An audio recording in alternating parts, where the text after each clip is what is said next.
mean, before I start talking about vibrations, I have to tell you how impressed I am about this movie. This is probably the best movie about CIGRE I have seen. If there was a prize for CIGRE movies, you could get it hands down. It's unbelievable. I also, yes, I also like the historical context. You see, he talked about battlefields. Yes. And I don't know whether you know that. In Romania, in your country, the first battle of the Greeks fighting the Ottoman Empire was fought in Romania, in Iasi, 1821, February. They are totally destroyed by the Ottoman army, but this was the start of the liberation of all Balkans from the Turkish. So we have very close ties to Romania. And I have seen also in your movie this picture of some of this big Orthodox church. I have read, my wife actually told me, that here you have the biggest Orthodox church in the world. So I'm going to visit it after that. But now let's come to a subject which is very close to the subject of your conference, because it's about monitoring, it's about audio vibrations, but part of it, of course, is about how to monitor and how to interpret audio vibrations. And I want to apologize in advance, because, you know, this subject is very close to my heart. I have done many years back my PhD on that subject, and I am, you know, I tend to talk in great details, which is going to be extremely boring for most of you, but maybe you learn something about aeolian vibrations. And by the way, aeolian, it's a Greek word. You know, being Greek, I always like to make sure that everybody understands how important this is. Aeolus was the god, the old ancient god of winds. So that's why I call them aeolian vibrations. Okay. As a matter of fact, CIGRE and my study committee I was, before I became president, I was chairman of study committee B2 on overhead lines, and we were present. Cyprian, you don't know that. You knew, I learned from you that 2 Romanian engineers were present in Paris for the first CIGRE. But one of my good friends, one of the greatest transmission line engineers, the late Umberto Cosmai, was present in the first conference, 2011, and actually he presented, and he made a presentation on aeolian vibrations. So CIGRE and myself have been supporting your conference since the very beginning. Now, this is the nightmare of any overhead lines designer and engineer. This is what happens if you don't control and mitigate aeolian vibrations. This is a picture I took from a line we have built in Saudi Arabia many years back, and you see, this is an ACSR conductor, aluminum conductor, steel reinforced. By the way, excuse me, hello? You made the movie? You made the movie? Yeah. There's a small change necessary. You have written electrons or electricity flows through copper wire. This was 100 years back. Yeah. Now it's aluminum. Yes. Next version we make with aluminum, isn't it? Okay. So this is an aluminum conductor steel reinforced, and you see all the wires, let me see, the pointer, you don't see the pointer, never mind. The aluminum wires have failed. It is just the core which keeps the conductor in place. So this is why we have to talk and understand and mitigate aeolian vibrations. Okay, what we'll talk about today? We'll talk about the excitation, how these vibrations happen. There's a very complicated subject, what we call inner conductor mechanics. You know, an overhead line conductor looks very simple. It's a spiral, wires around the core, but mechanically it's extremely complicated. I'll try to explain to you the damage mechanism, why the conductor is damaged, And there is what we have developed in CIGRE many, many years back, what we call the energy balance principle. How can we calculate vibrations? How can we dump them? And then coming closer to the subject of this conference, how we can measure them, how we access them. Practically, what are the design limits? And another CIGRE achievement we have devised many years back, probably one of the first subjects in our field, how to calculate or to estimate the life expectancy of a vibrating conductor who has a limited life. So let's start with this picture. You see here, this is a cylindrical body, and this is the wind coming. And what you see on the right, these are the so-called von Karman vortices.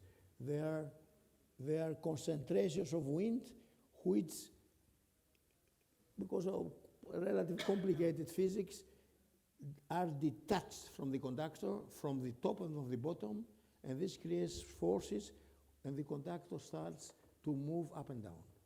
So the conductor starts moving up and down. They are very small, very tiny movements. This is here more schematically. You see the conductor, you see the wind, and you see the alternating forces moving up and down, and you see what we call these vortices, which cause this movement. These vibrations, the Aeolian vibrations, you cannot see them. You don't see them because the amplitude is very small. Their amplitude is maximum 1 conductor diameter. An overhead line conductor has diameter, let's say, between 20 and 30 millimeters. So they are very small vibrations. They take place also at low wind velocities.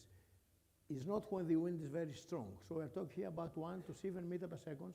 They are moderate winds. They should be laminar, not turbulent. And you see here, and the frequency is between 4 and 100 hertz. So average frequency are 50 hertz, which of course is a lot. Let's say if you take 50 hertz, this means the conductor is moving up and down 50 times per second. So there are millions of movements in an hour, in a week, in a month, in a year. We'll see what this is, what the problem becomes. Okay. Actually, because of the physics of the transmission line, it is never a single frequency. This is what we call a beat.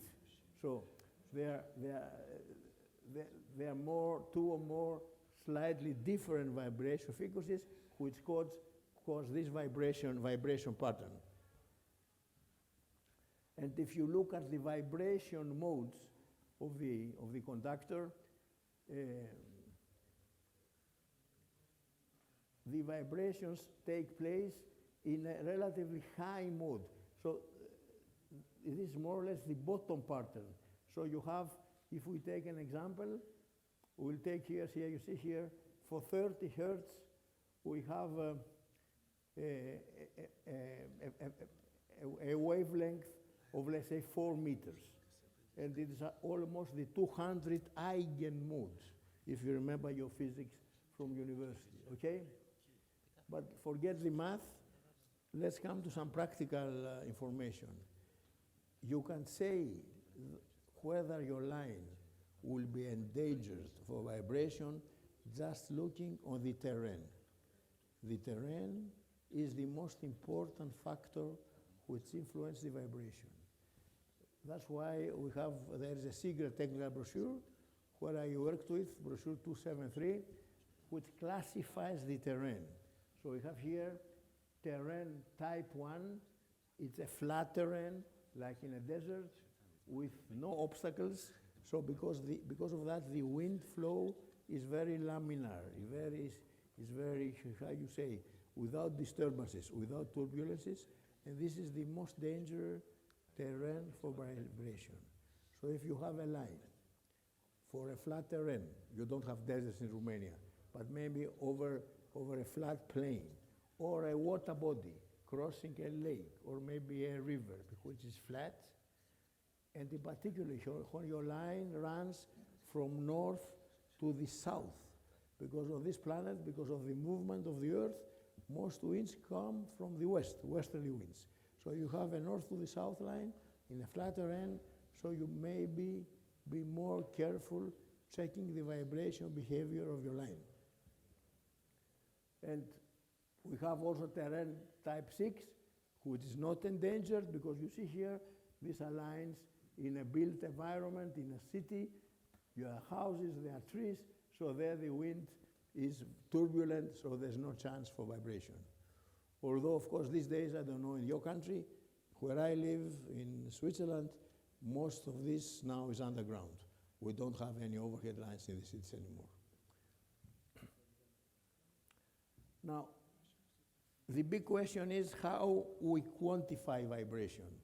And over the years, because you see, the danger is at the place where the conductor touches the metal clamp. This is where the fatigue, the damage will take place. Because there, the stress regime, the mechanical stress regime is very severe. The conductor touches the metal, and then you have the keeper of the clamp, who is applied with a certain force, so you have a very high mechanical stress, but it is impossible to measure the stress. You cannot measure that. So there has been, over the years, where CIGRE has been dealing with vibrations, we developed a method, the so-called bending amplitude method. What is done these days? We measure the amplitude. You see this red arrow. This is what we call the bending amplitude. PP means peak to peak.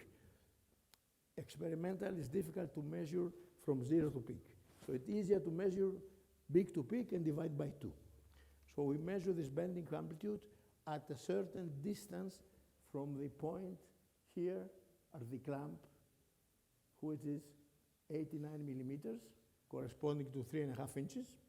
And then from this bending amplitude, we calculate backwards the stress.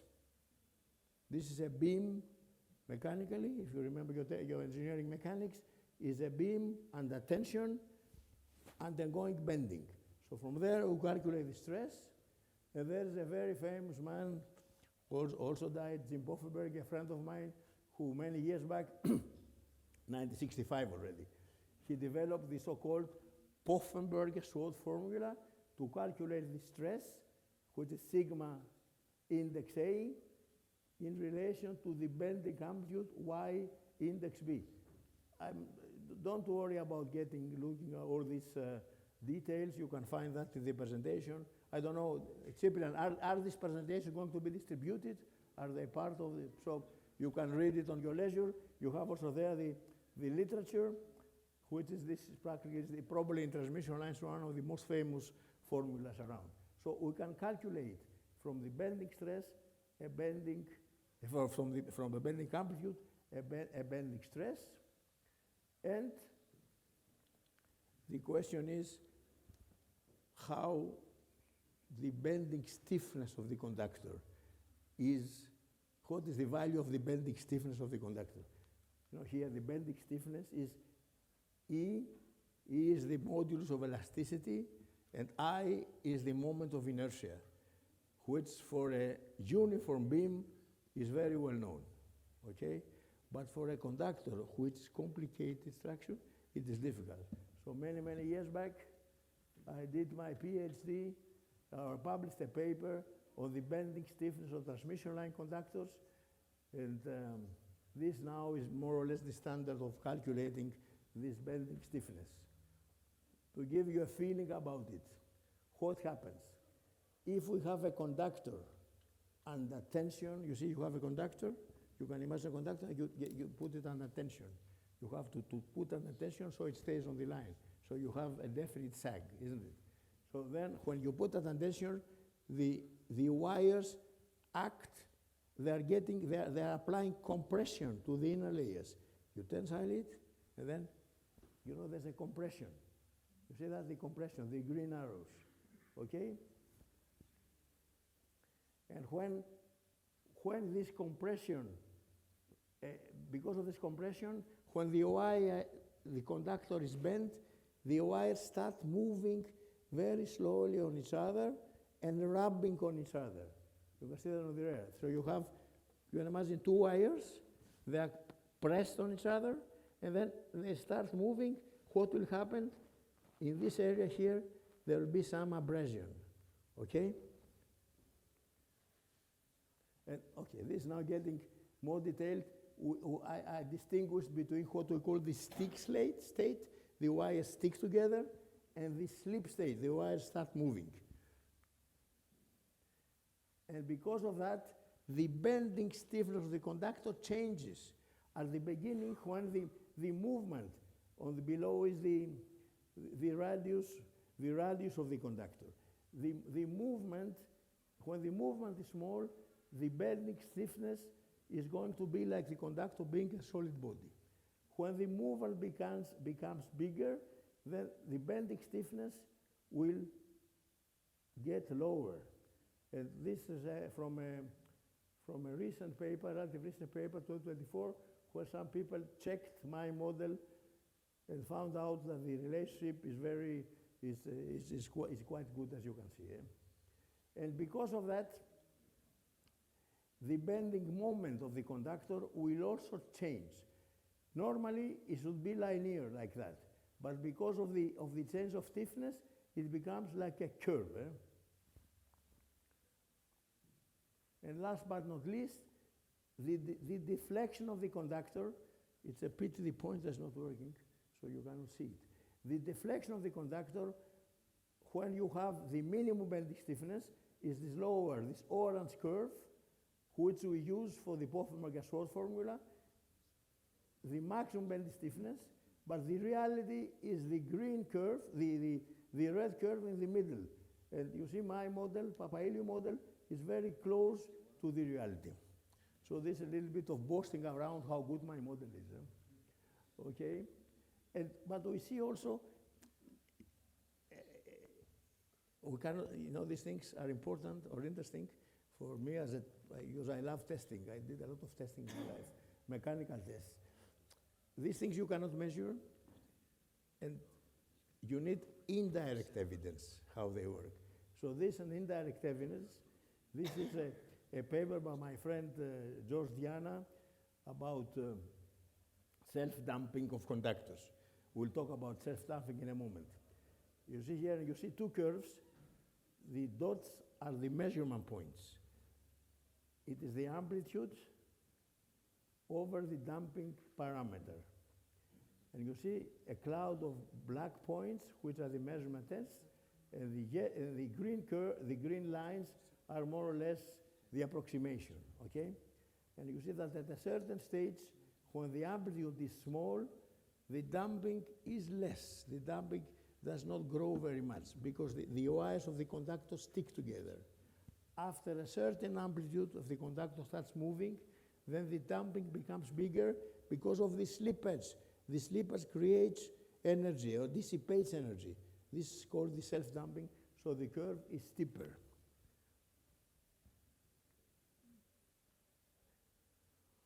This is now some nice pictures from my friend Umberto Cosmai. If you open a conductor, if you have a chance to open a conductor who has been on the line, you will see if you remove the last layer of the conductor, you see there the small elliptical surfaces.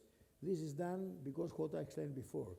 By tension on the conductor, the wires press each other, and aluminum is a soft material, isn't it? It's not steel, it's not copper, it's much softer.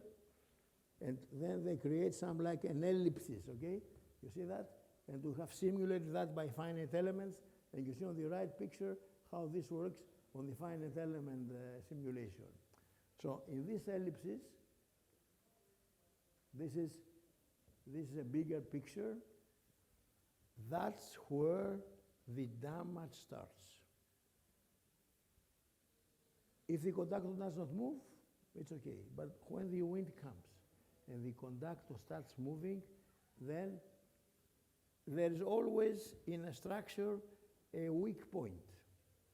Maybe this has been pre-damaged during the wire fabrication. It's a weak point. So there, you see on the right picture, a small crack starts developing. And this crack nobody sees. This makes no difference. You don't see that, you don't measure that, but we know that. So a star starts moving. And if the movement continues, this crack starts growing. And at the end, if we don't stop the movement, the crack will cross the wire and the wire will fail. Actually, this is not a problem, because when a wire fails, the next wire, the neighbor wires, will take the load. But then the second wire starts failing. And at the end of the day, you'll have what I have shown you at the beginning, all the wires will fail. So that's important to understand this mechanism. You see, here you see a wire which has failed. This is a broken wire. This is pictures from reality.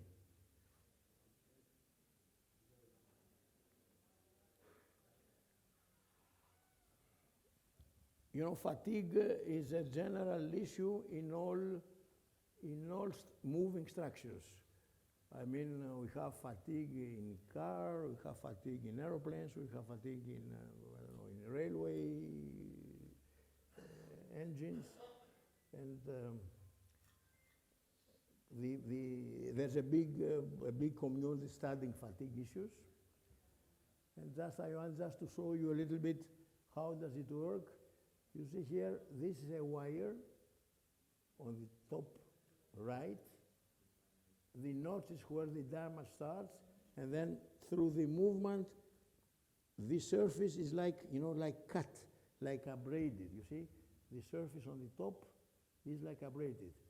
And the wire still holds the load, but when this flat surface becomes too big, then the remaining surface of the wire is not enough, so the wire will fail. Though if you ever in your life have a chance, I hope not, to see a damaged conductor, looking at the shape of the wire failure surface, you can say if it is a fatigue or a fracture because of too heavy load. A very heavy load will damage the wire. Fracture will be like a cone. This, what I show here, is a typical fatigue structure, fatigue failure. There are some more pictures. And this is what I explained before. The wire starts failing progressively. First wire fails, after a certain time, second wire fails, then third, and so on. If we don't mitigate the vibration, all the wires will fail, and you lose your conductor. Now let's come back a little bit to CIGRE, and I'm going to show you some of my CIGRE grant engineers. Magna Ervik from Norway, passed away also. Many years back, CIGRE had another nomenclature. Now overhead lines is B2.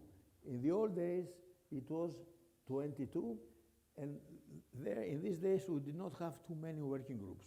So in overhead lines, I think we had 7 or 8 working groups. Today in B2 we have 90 working groups. So you see how the development is. So these days we had one working group 1, which was dealing on the theoretical basics of transmission line vibrations, and these people presented in Electra, the CIGRE magazine, which you probably know, but in the old days the CIGRE magazine Electra was more a scientific magazine. Now we have in CIGRE Science and Engineering. I was the founding editor of this, and scientific papers are published there. Electra is more like the bulletin of the association, so information about meetings and about some general articles. In the old days, this was a scientific magazine, and there a breakthrough paper was published, the report on Aeolian vibration, which established what we call the energy balance principle. You know, this universe is kept together by 3 conservation laws. All of you are engineers, so you should know the 3 conservation laws. You say yes, which are the 3 conservation laws? Energy, conservation of energy, conservation of momentum, and conservation of angular momentum. So the most important is probably conservation of energy, and this is exactly what happens in a vibrating conductor. We have on one hand the wind. The wind, of course, introduces energy to the conductor, as I explained to you in the beginning. So because of the wind, the conductor starts moving. But at the same time, because of the mechanism I tried to explain to you, because the wires are compressed on each other and moving on each other, they dissipate energy, okay? So this is the vibrating conductor, dissipates energy. This we call self-damping. We don't need an external damping. The conductor itself produces damping, counter the energy coming from the wind. In many cases, this is enough. In some cases, it's not enough. So we have to introduce external damping, but the vibration becomes stable when the energy of the wind, conservation of energy, is the same, is counterbalanced by the damping energy of the conductor. And it's shown here schematically. The upper curve is the wind, the other is the self-damping. Let me click it through. Okay, here. Okay. Now, go on back. So this is a little bit schematically. You see the wind energy, and you see the conductor self-damping, and at a certain amplitude, on the bottom axis is the vibration amplitude. So there is balance. So after that, the conductor will not vibrate anymore because it produces enough energy, damping energy, to counteract the wind energy. But there is a space between the cutting point, the meeting point of the curves, in between where the wind energy is more than the damping energy. So in this domain, we have to do something. We have to add external damping. To support the conductor self-damping, we add damping to counteract the wind energy. And this we do by adding external dampers. So let us see, and you know probably those of you dealing with transmission lines are probably familiar with it. There are various damping devices. The most important one and most known one is the so-called stock-bridge damper. Some of you have seen you know stock-bridge dampers? This is a very simple device. It is a piece of steel wire. We call that the messenger wire. And to this wire, there are attached two steel weights. So when the conductor starts moving, the damper starts also moving, and it adds damping energy. The same mechanism I explained to you. The steel wires are moving on each other, and they dissipate energy. But this is not aluminum. This is steel. So they don't fatigue. So they can dissipate energy forever, and they stop the vibration of the conductor. This is the so-called stock-bridge dampers, and this is more or less a little bit the mechanics of it. They have two vibration modes, and depending on the length of the steel wire and the weight, then we have up to 4 resonance frequencies, because you see the vibration of the frequency of the conductor is not on one frequency. It depends on the wind velocity. So it changes with the wind velocity. So we need damping devices with a wide spectrum of frequencies to try to damp all vibrations. And this is now how it looks. This is a damper on a shaker. We test those dampers on a shaker and record the vibration curve. You see here, the frequency, and you see here the stiffness of the damper. So you see here, this damper has 4 resonance frequencies, so a relatively wide vibration spectrum to cover many wind velocities, and you can see it here. The weights are different weights, and the length of the messenger wire is different. So you have with this 2 different weights, 2 different lengths, you have at the end 4 vibration frequencies. Now, of course, all of this you don't know when you design a line. When you design a line, you have to fix the tension of the line in order to avoid vibration. So over the years, CIGRE, which is, I should say, fundamental, it's a pioneering role, we have developed various rules. So the first rule was the so-called EDS. EDS is the abbreviation for everyday stress. And is mainly valid, in the old days, we had mainly ACSR conductors, aluminum conductor, steel reinforced. Today, we have these new modern conductors with carbon fiber and this and that, so we have to rethink about it. But still, 90% in the world, they are ACSR conductors, okay? And the old rule is that the everyday stress is 20% of the conductor's failing load. So you have a conductor, I don't know, with 120 kilonewtons failing load, so it's 20% out of 50% is to 25 kilonewton. The everyday stress is the stress at the average yearly temperature of the conductor. In Germany, probably here, is 10 degrees. So you calculate when you do your stringing, you set up your stringing in such a way that at 10 degrees average temperature, your conductor has the everyday stress, 20%. So when you look on a line, you drive under a line in the highway, there's a factor of safety of 5, because most of the time the line is operating 20% load, okay? And this will keep vibrations very, very low, below a danger limit. Because new conductors came, we developed in this CIGRE technical brochure 273, which is one of the most downloaded technical brochures. As I made, I was part of it with my friend Paul Hardy, also passed away, who was the convener. We developed a new parameter, the so-called H over W. H is the initial conductor tension at the coldest temperature of the year, and W is the conductor weight per unit length. So you can check it in your lines. If this factor is between 1,000 to 400, then you are most probably okay. If it is above, you should think on how to mitigate. You'll have probably vibrations on your lines. And also, EPRI and IEEE develop certain so-called safe vibration limits, but these are based on field tests, because this conductor and the vibration is a very complicated subject. You cannot access it theoretically. You cannot do finite element things. You have to measure. Because as you know, every engineering theory is as good as the tests. You have a theory without tests, it's totally useless. So there were a lot of measurements, and EPRI has devised this rule.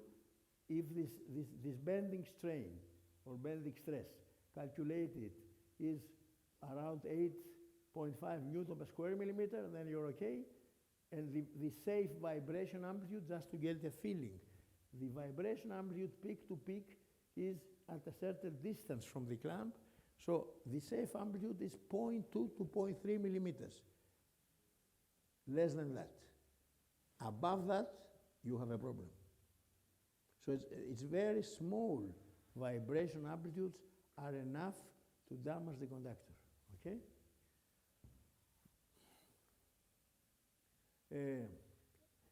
This is my mentor in CIGRE, great engineer, German, Walter Büchner, who introduced me to CIGRE many, many years back. And I was actually the secretary of this Wenke group. We developed, it's called the Recommendations for the Evaluation of the Lifetime of Transmission Line Conductors. This is, to my knowledge, the first paper where in CIGRE we have tried to develop from measurement results to extract a lifetime expectancy, to see how long a conductor will live, will last. And also in other equipment in our field, there are, I don't think, too many, if any, methods to try to scientifically calculate a life expectancy. We have done that many years back. What do you do for that? You do the so-called, what do you need for that? You need the so-called SN curves, or in Germany we call them Wöhler curves. August Wöhler was a great engineer in Braunschweig, where I studied, and they had in the old days problem with the axis of railway wagons. They failed. They failed with unexplicable reasons. The load was not very high, but because the railway wagons were running over the rails, they're always moving. And so this man Wöhler developed the so-called Wöhler curves, which shows you the failing load, stress, Newton per square millimeters, over the number of cycles, over the number of movements. The more movements you have, the lowest is your stress, okay? When you have only static load, you can have one time very high stress.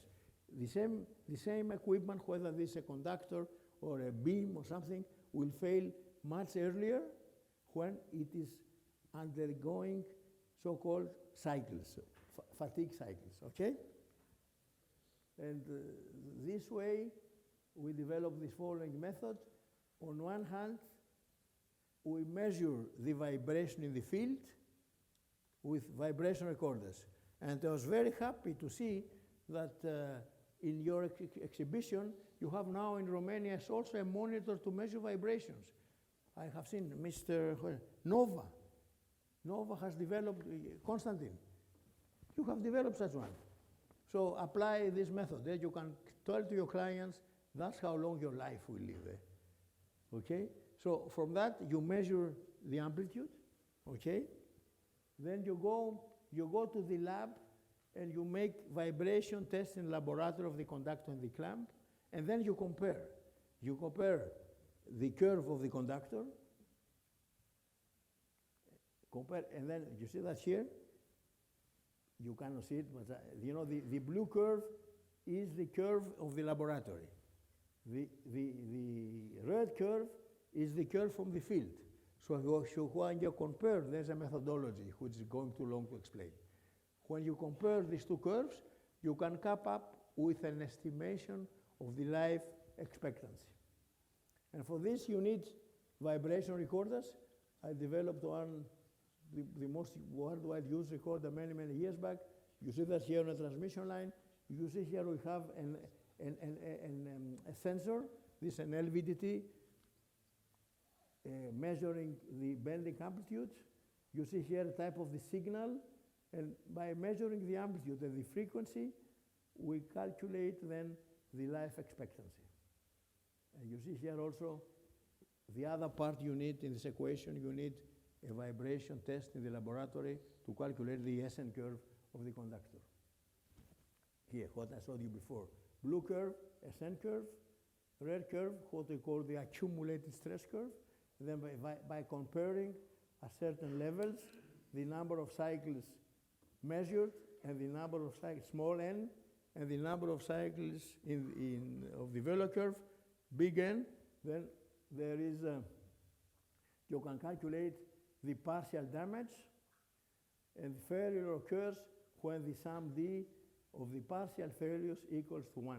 This is called the linear damage accumulation theory, and it was developed, I think it's still here, no, it's not, don't say that. This was developed in the Second World War for calculating fatigue on aeroplane wings by a famous American engineer, Miner, and it's called the so-called Miner formula. Out of that, you can calculate the life expectancy of conductors. I am very, very sorry if I bored you too much. I hope you got a little information about vibration. And I'll close with what else. All this what I told you happened in CIGRE. I'm extremely proud and happy I was part of it. And this is one of the benefits of being in CIGRE. You share knowledge, you meet people. Through CIGRE, I traveled all the world. I am here now, meeting friends, talking to you. And so one is the last recommendation, which is probably, not necessary because all of you are already members, but if there's something you can do to yourself or to your friends, just join CIGRE. Thank you very much.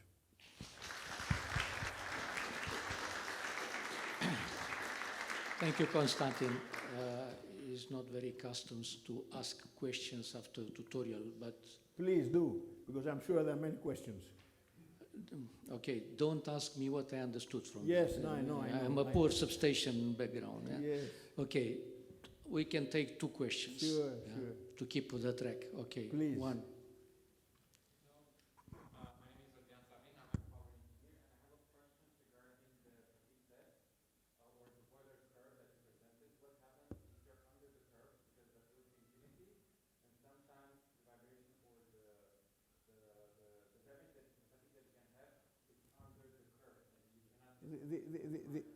The curve, no, just then you can apply the minor rule.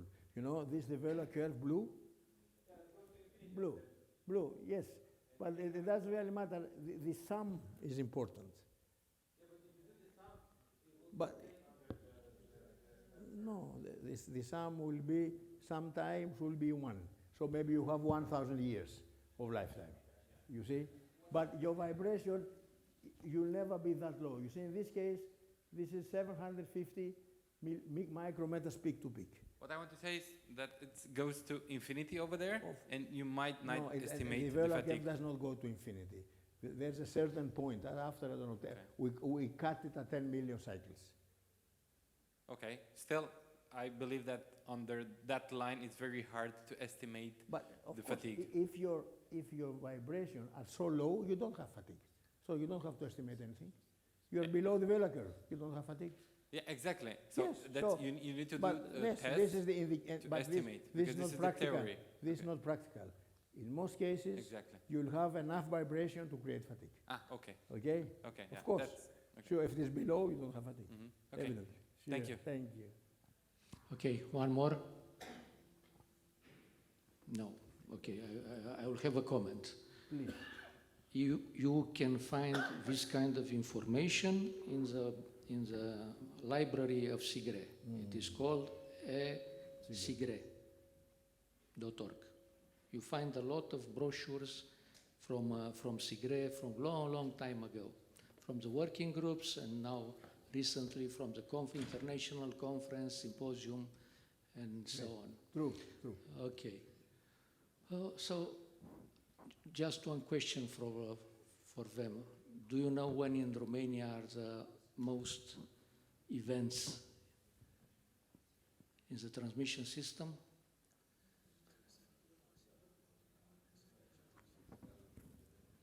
July. It's July because it's windy. It's windy, and all these events on the overhead line are going to the substation, and the protection are working very good, as the protection people are saying. Okay, we in Romania, we are celebrating, as electricians, we are celebrating on 20th of July, Saint Elia. Oh, Saint Yeah? Elia, of course. Saint Okay. Elias. Great. Okay, storms and wind and so on, Okay. in the middle of the summer. Great. Okay, so thank you very much, Konstantin. Thank you. Big applause for it.